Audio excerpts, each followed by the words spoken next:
Hello, gangsters. 2025 Bradithan Awards. Now, I apologize in advance. Just accept their presence and move on with your life. Okay. Alright.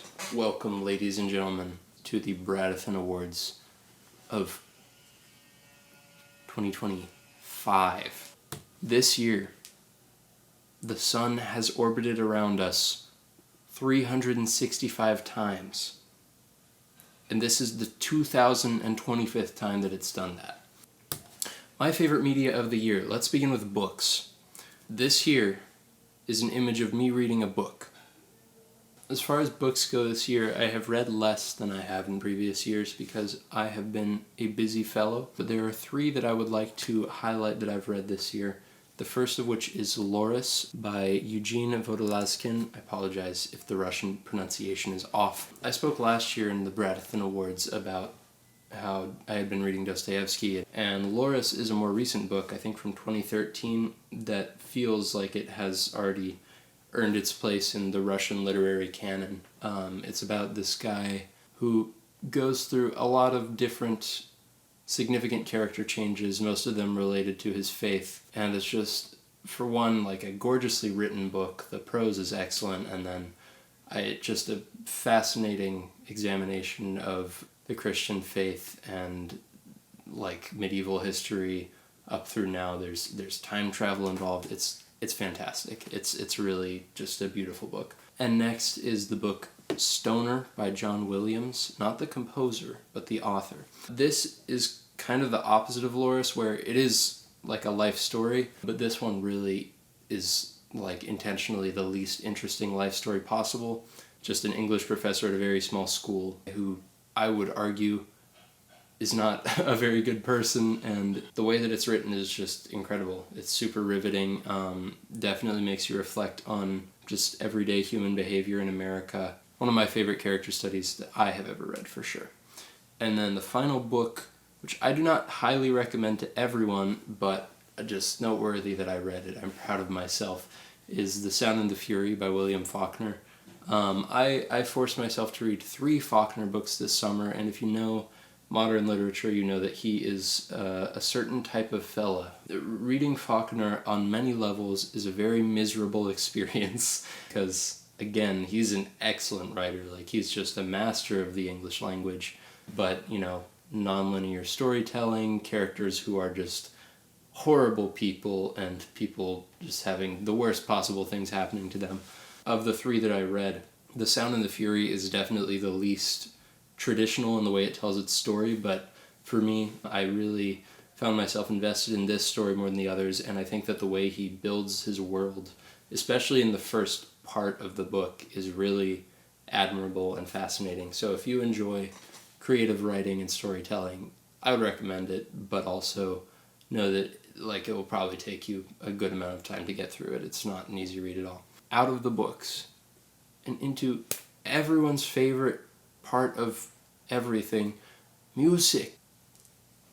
Yes! This has been an interesting year for music. There's been a lot of stuff I've liked this year. When I made my playlist of songs to choose from for this, I think I had like 84 songs, which is a lot, especially considering they're all from different albums. Albums I'm not going to talk about.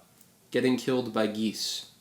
Clips album. I don't have anything new to say about them, and I don't dislike them by any means by not including them. Yes. And I'm just going to list off 10 and then talk about a few in detail, because I think last year I only did 5 or 6, and this year there's just a lot that I have been more there for, I guess you could say. Off the dome.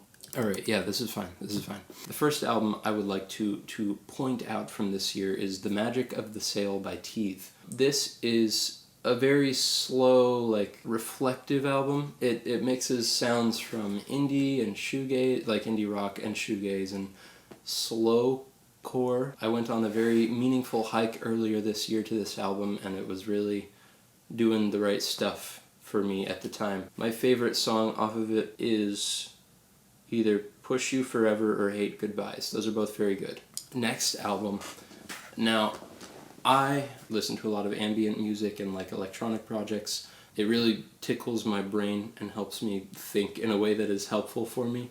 So my favorite of this sort of album that came out this year is going to be Gift Songs by Jeffrey Cantu Ledesma. I don't know if that's how his name is pronounced, but he's made a lot of really beautiful ambient and instrumental projects, and this album is just like so pretty. Like, the cover is a bunch of blue flowers, and the album sounds like you're just sinking into that bed of blue flowers. If you enjoy instrumental projects and just having stuff that'll kind of like let your mind just rest for a bit, I highly recommend this one, Gift Songs. Very good album. Alright, and then this next one is interesting because I have a bit of personal attachment to it. It is called Jesus. It is by Jon Guerra. So, I'm a Christian, and I love music. And Christian music is often no bueno in the Christian sense or in the music sense. And so earlier this year, partially as a class project, I started a podcast called The Consecrated Media, which was about finding good Christian art, but mostly music. So Jon Guerra is one of my favorite Christian artists right now in the music world, and he does like chamber folk, I guess is what I'm looking for.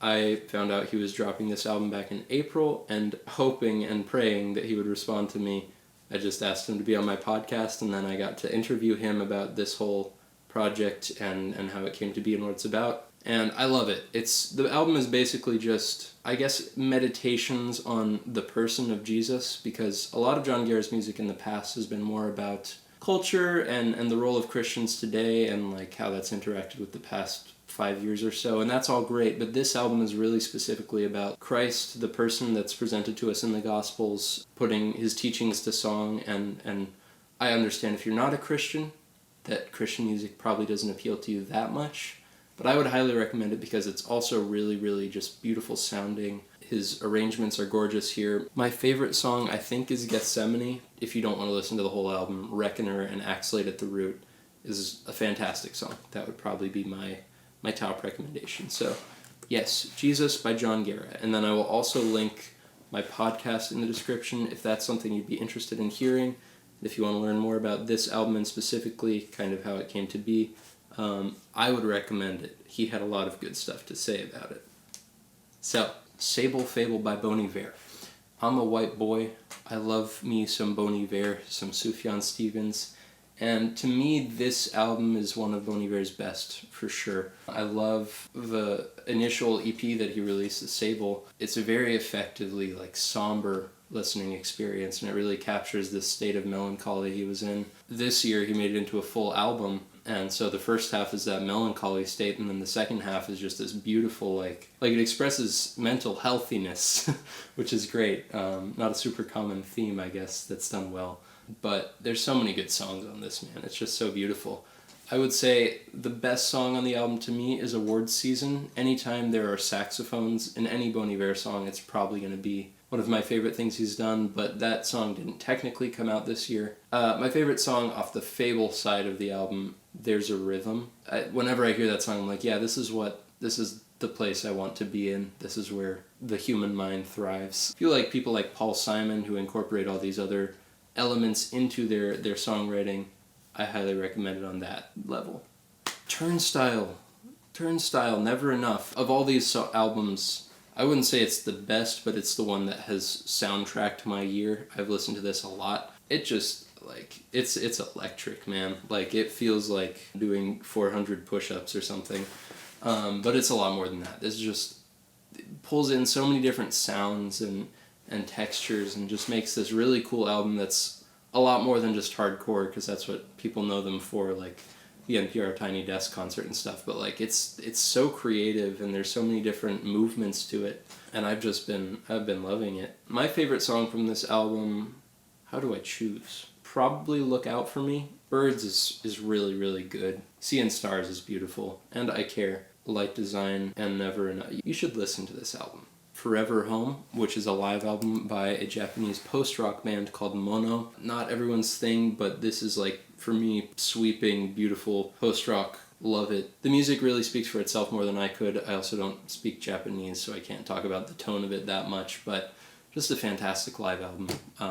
One that I've listened to a good amount this year as well. Another Japanese project, Luminescent Creatures by Ichiko Aoba. She's one of my favorite artists ever, and this is just makes you feel like you're underwater. It's just a great experience. I don't know if I have a favorite song off of it because it just flows very naturally. Mazaman was one that I liked from what I recall. You know, if you like being cozy, if you like music that makes you feel like you're holding a mug of hot chocolate, this one is very good.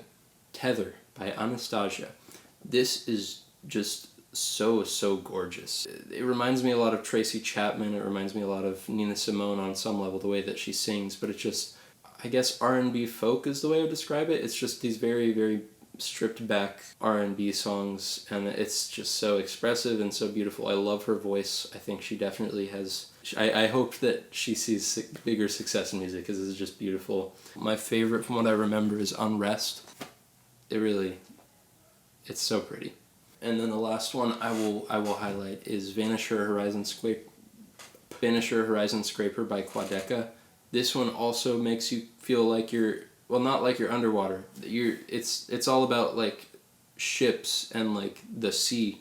And it's I don't even think I would call it a hip hop album at this point, but like it takes elements from hip hop, but it just sounds nautical in a very good way, because that could suck, but it's awesome. It's beautiful. It takes a lot of influence from like Brazilian music, and which I am a huge fan of. It's one of the best concept albums we've had in a long time, and I think it's a crime that Quadeca is not getting the attention that someone like Geese or someone like Turnstile, I guess, is getting for this album. Another album I'm going to slip in here is In Your Languages by Yuragi, another Japanese shoegaze band.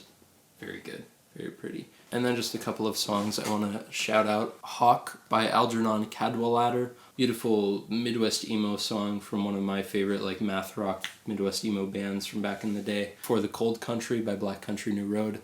Also a great album. There have been so many good albums, but this is my favorite song off this album. It's just great story. Reminds me a lot of Kate Bush. Really beautifully arranged, and great stuff. I love where they're going now. I will say Memoria by Rosalia and Carmino. Again, very good album. This one is just stunning to me. I love where she's gone with this. Total Euphoria by Caroline. Cool British band. Just like crushing instrumentation that I love. Wednesday, Elderberry Wine, great indie rock song, great album. All My Candles by Men I Trust. I know I said Ichiko Aoba makes you feel like you're drinking hot chocolate, but All My Candles by Men I Trust is literally like having, like you feel you can smell the hot chocolate seeping through your body and just warming you. It's like a fuzzy blanket. It's so beautiful. And then Debiti Ramas Fotos by Bad Bunny might be my favorite pop song of this decade. It's great. I think that's all the music. I don't think I have time for more music.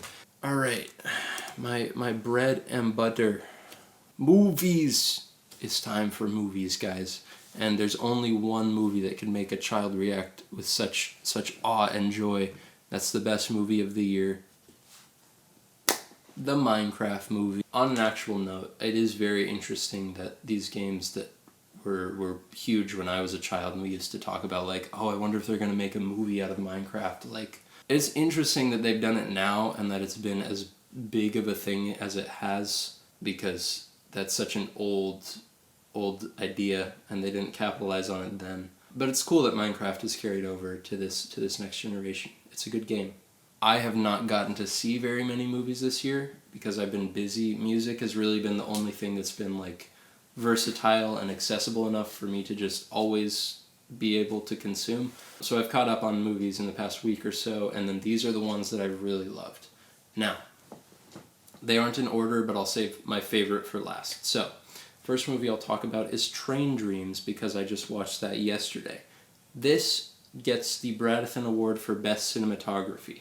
I think a lot about how old movies look better than the ones we make now because of film and because crews just operated on a different level back then.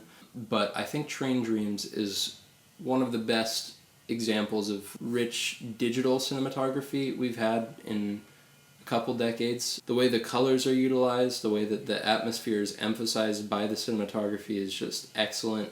The story's good too. I didn't realize it was based on a Dennis Johnson novel until the end credits rolled, which is cool. There's a couple storytelling exposition devices that I don't care for, but I think that this is worth watching, if only because of the cinematography and the way that it's designed, and just it's such a aesthetically excellent movie. It's so lush. So I highly recommend Train Dreams if you enjoy like impressionistic character studies and you enjoy a well shot movie. Train Dreams. Next one, Sentimental Value. This is a Norwegian film by Joachim Trier. I've never said his name out loud, but by him. It's really good. It's about an aging director who he's estranged from his two daughters and he hasn't really been present in their lives, and he decides that he wants to make a movie that's based on his daughter's life. And it's a really interesting exploration of how art plays a role in personal lives and how success can isolate people from their families. And it's such a tenderly directed movie.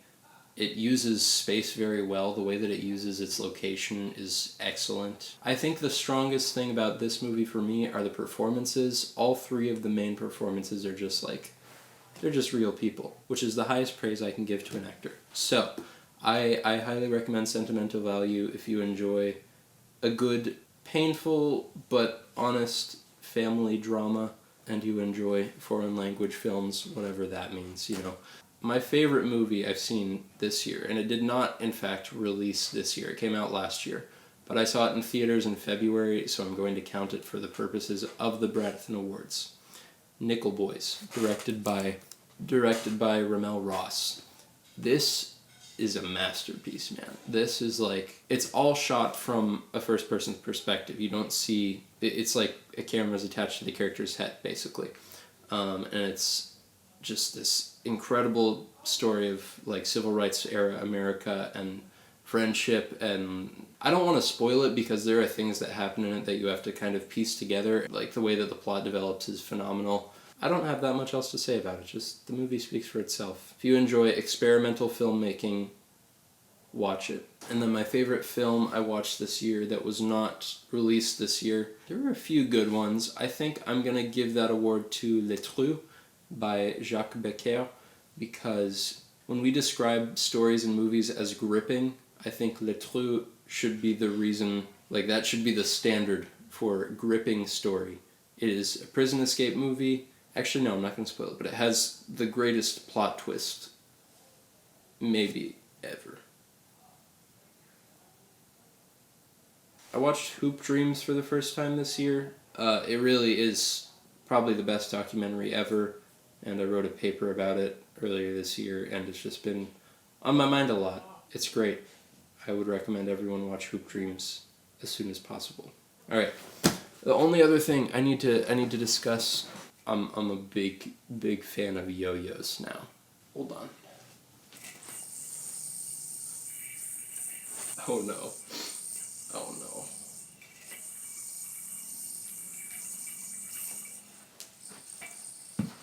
Oh, what? What? Huh? I'm never touching a yo-yo again.